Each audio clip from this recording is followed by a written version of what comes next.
السلام علیکم ورحمۃ اللہ وبرکاتہ نحمدہ ونصلی علی رسولہ الکریم اما بعد فاعوذ باللہ من الشیطان الرجیم بسم اللہ الرحمن الرحیم وقتلوہم حیث ثقفتموہم واخرجوہم من حیث اخرجوکم والفتنة اشد من القتل ولا تقاتلوہم عند المسجد الحرام حتى يقاتلوکم فیہ فإن قاتلوکم فاقتلوہم كذلك جزاء الکافرین صدق اللہ العظیم۔ آج انشاءاللہ آیت نمبر 191 سورۃ البقرہ کی ابتدا کریں گے۔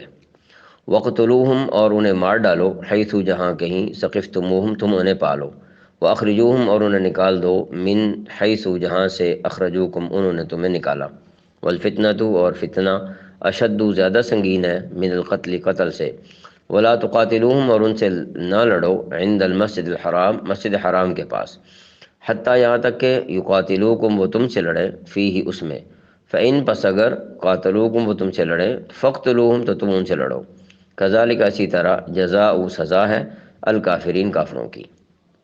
وقتلوہم حیث ثقفتموہم واخرجوہم من حیث اخرجوکم، اور تم ان لوگوں کو جہاں پاؤ قتل کرو، اور انہیں اس جگہ سے نکال باہر کرو جہاں سے انہوں نے تمہیں نکالا تھا، یعنی انہوں نے تمہیں مکہ سے نکالا، ایسے حالات پیدا کر دیے کہ تم ہجرت کرنے پر مجبور ہو گئے، اس لیے تمہیں بھی اجازت ہے کہ ان کو وہاں سے نکالو جہاں سے انہوں نے تمہیں نکالا تھا۔ والفتنۃ اشد من القتل، اور فتنہ قتل سے زیادہ سنگین برائی ہے۔ لفظ فتنہ قرآن کریم میں مختلف معنوں میں استعمال ہوا ہے۔ نمبر 1، ظلم اور تشدد کے معنی میں استعمال بھی ہوا ہے، یہاں پر جو ہے یہی معنی مراد ہو گیا۔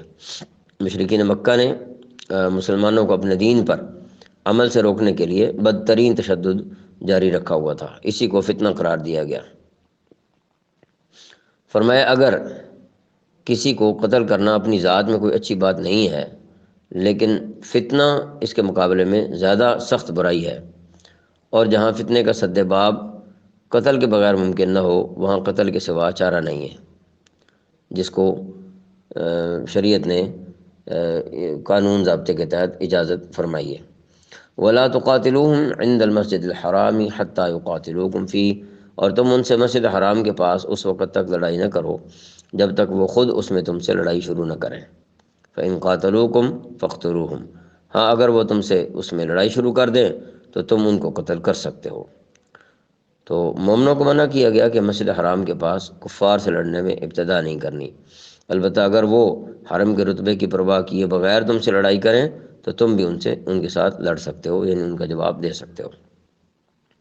کذالک جزاء الکافرین، ایسے کافروں کی سزا یہی ہے۔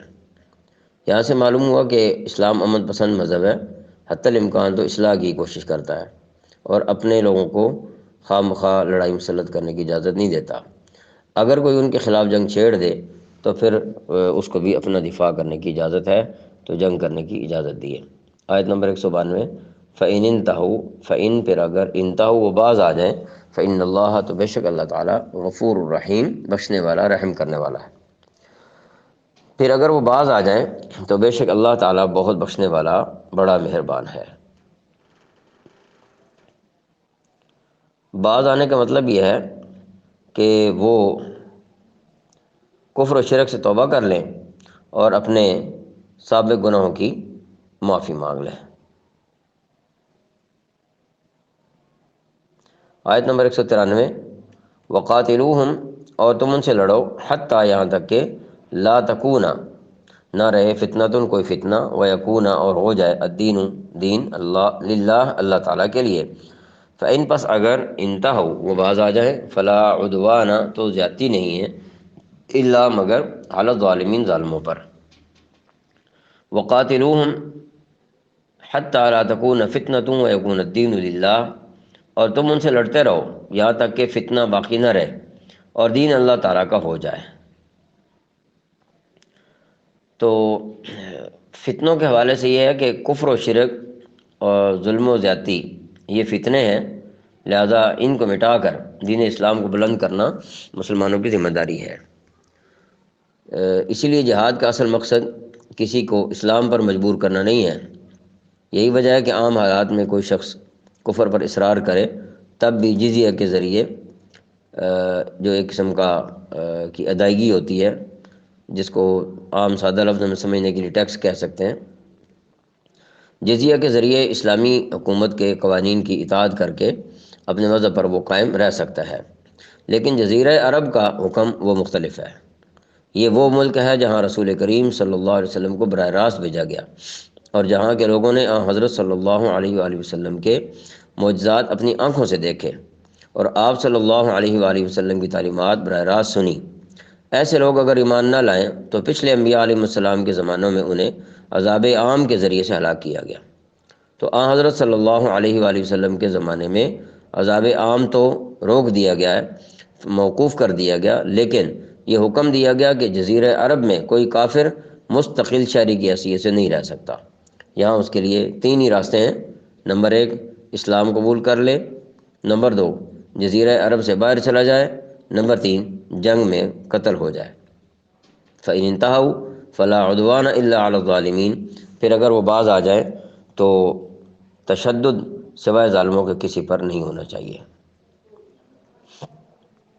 آیت نمبر 194، الشہر الحرام، حرمت والا مہینہ، بالشہر الحرامی، بدلہ حرمت والا مہینے کا، والحرمات، اور حرمتیں، قصاص، قصاص اس کا ذکر پہلے آ چکا ہے، برابری۔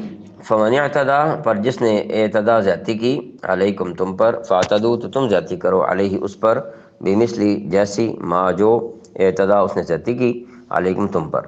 واتقوا اللہ، اور ڈرو اللہ تعالیٰ سے، واعلموا اور جان لو، ان اللہ کہ بے شک اللہ تعالیٰ، مع المتقین پرہیزگاروں کے ساتھ ہے۔ الشہر الحرام بالشہر الحرامی والحرمات قصاص، حرمت والے مہینے کا بدلہ حرمت والا مہینہ ہے، اور حرمتوں پر بھی بدلے کے احکام جاری ہوتے ہیں۔ حرمت والے مہینے ذوالقعدہ، ذوالحجہ، محرم اور رجب۔ تو فرمایا گیا کہ اگر کوئی شخص مہینے کی حرمت پامال کر کے تم سے لڑائی کرے تو تم بھی اس سے بدلہ لے سکتے ہو۔ اسلام سے قبل اہل عرب میں یہ دستور تھا کہ ذوالقعدہ، ذوالحجہ، محرم اور رجب میں لڑائی ممنوع سمجھی جاتی تھی۔ پہلے 3 ماہ میں اس لیے کہ حجاج کے لیے راستے پرامن رہیں، اور رجب کا مہینہ عمرہ والوں کے لیے لڑائی سے پاک رکھا جاتا تھا، اور انہیں حرمت والے مہینے سمجھا جاتا تھا، یعنی احترام والے مہینے۔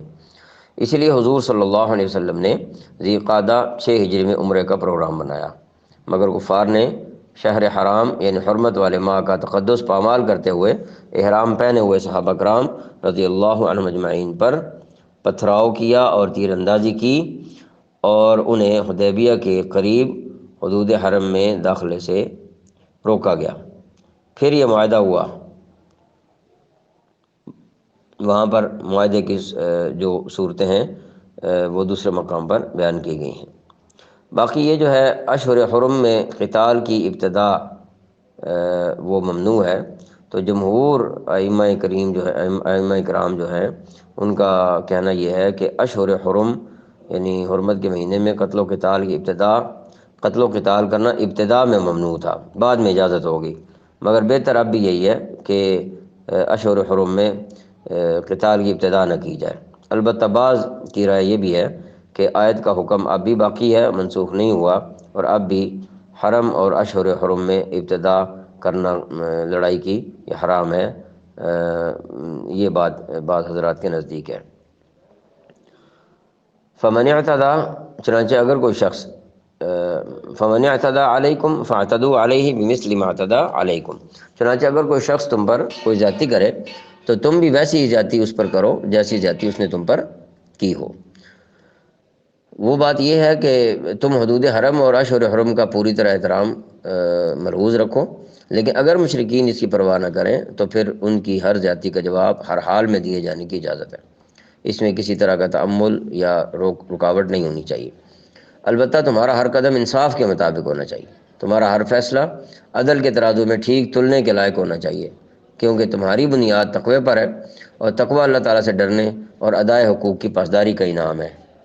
واتقوا اللہ واعلموا ان اللہ مع المتقین، اور اللہ تعالیٰ سے ڈرتے رہو اور اچھی طرح سمجھ لو کہ اللہ تعالیٰ انہی کا ساتھی ہے جو اس کا خوف دل میں رکھتے ہیں۔ اللہ تعالیٰ عمل کی توفیق عطا فرمائے۔